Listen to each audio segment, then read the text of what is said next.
पूछा कि कोई दूसरा मार्ग बताइए। इन्होंने हमको एक श्लोक दिया,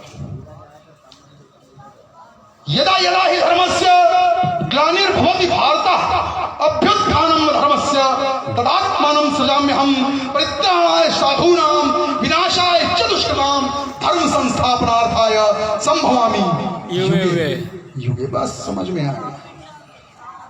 हमने कहा धर्म करते रहो, घंटी हिलाते रहो, माला जपते रहो, आने वाले नहीं।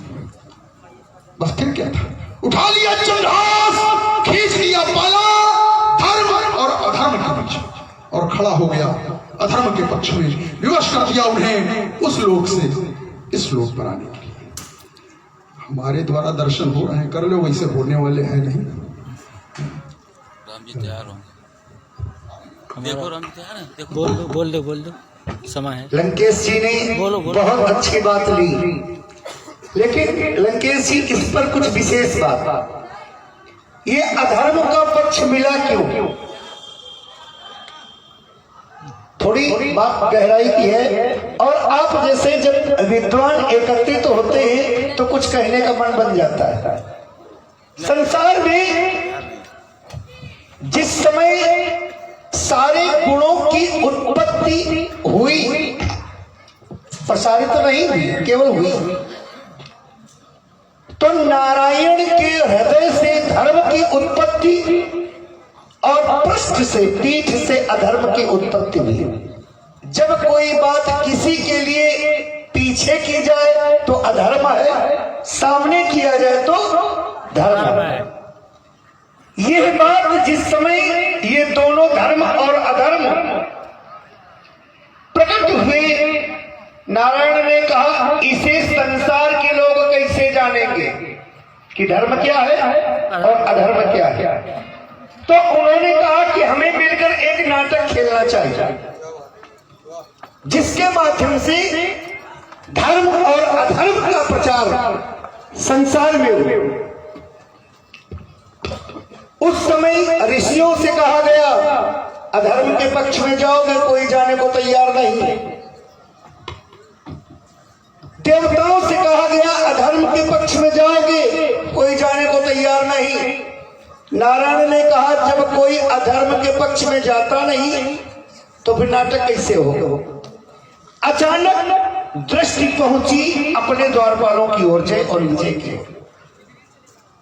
जो ही देखा, बोले कि आप, द्वारपालों ने कहा महाराज आपका आदेश तो टाला जा ही नहीं सकता, पर एक कृपा करना, हमें अधर्म के पक्ष में डालकर अधर्मी ही मत बना देना। भगवान ने कहा ऐसा नाटक करो कि वास्तविकता में लगे, ये न लगे कि नाटक कर रहे हो। और जब यह कार्य करोगे तो तुम्हारे उद्धार के लिए मैं आऊंगा।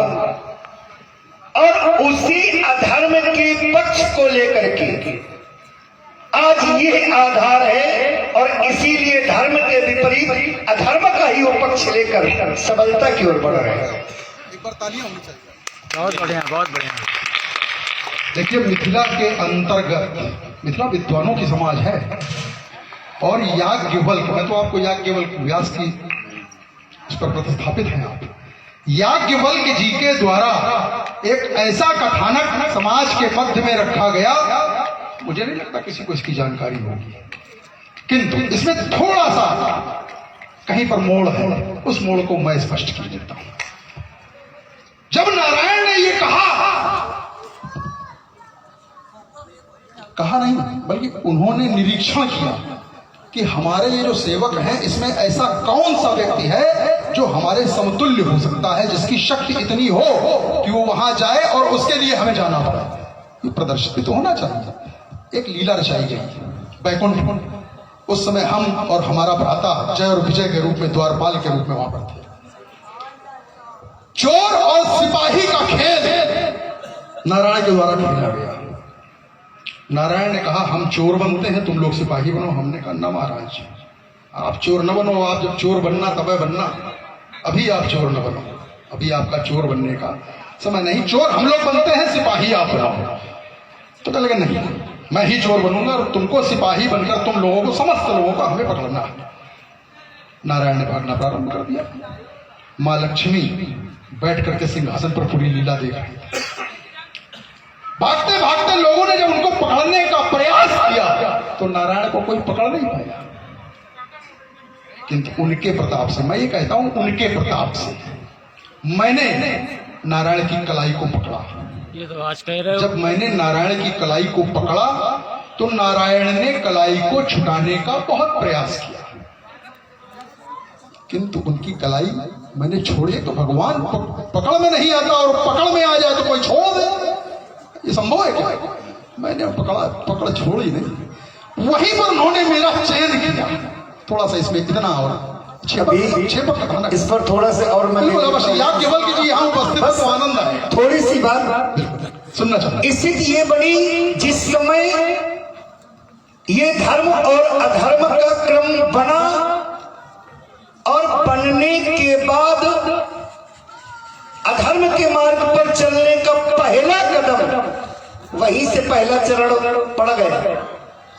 जिस समय कभी न रुकने वाले 5 वर्ष के बालक सनंदन, सनातन और सनत कुमार, 51 रुपया व्यास जी का, जिनका कभी भी कहीं रोका ही नहीं जाता, हमारी तरफ से। और ये वही बोले अधर्म आज से, अरे बढ़िया, तो बोले भगवान के और भक्त के बीच में अड़चन उत्पन्न कर दो, अधर्म हो जाएगा।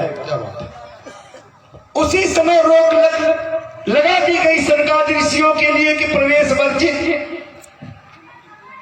जा नहीं सकते भगवान के यहाँ। सनकादिक ऋषियों ने कहा एक तो संत सन्यासी और फिर 5 वर्ष का बालक जिसे कहीं रोका ही नहीं जाता, इसका मतलब ये अधर्मी है, और जब अधर्मी है तो इस स्थान की योग्य नहीं है, और इस स्थान की योग्य नहीं है तो श्राप, और श्राप के कारण पुनः पृथ्वी में। बहुत सुंदर बात याज्ञवल्क्य जी के द्वारा, और मैं भी इसमें थोड़ा सा जोड़ना चाहूंगा। ऐसा नहीं है कि उनको अकारण रोका गया था, सनक सनंदन संत कुमार को अकारण नहीं रोका गया। हमको नारायण का आदेश था कि अभी कुछ गुण मंत्रणा हमारी और तुम्हारी मां अर्थात लक्ष्मी के मध्य में चल रही है। अभी कुछ समय तक किसी का प्रवेश अंदर नहीं होना चाहिए, तुम दोनों लोग जाकर के द्वार पर पहरा देना। और इन चारों भाइयों को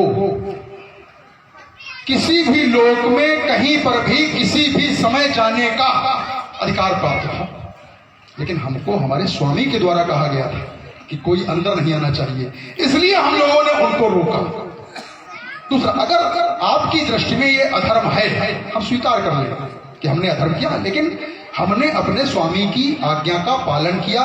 सेवक के द्वारा स्वामी की आज्ञा का पालन कभी अधर्म नहीं होता। एक यदि ये अधर्म था तो भगवान गणेश के द्वारा जब पार्वती मैया ने उनको उत्पन्न किया और उत्पन्न करके द्वारपाल बना करके अपने दरवाजे खड़ा किया और कहा कि जब तक हम स्नान न कर ले किसी को अंदर नहीं आना है।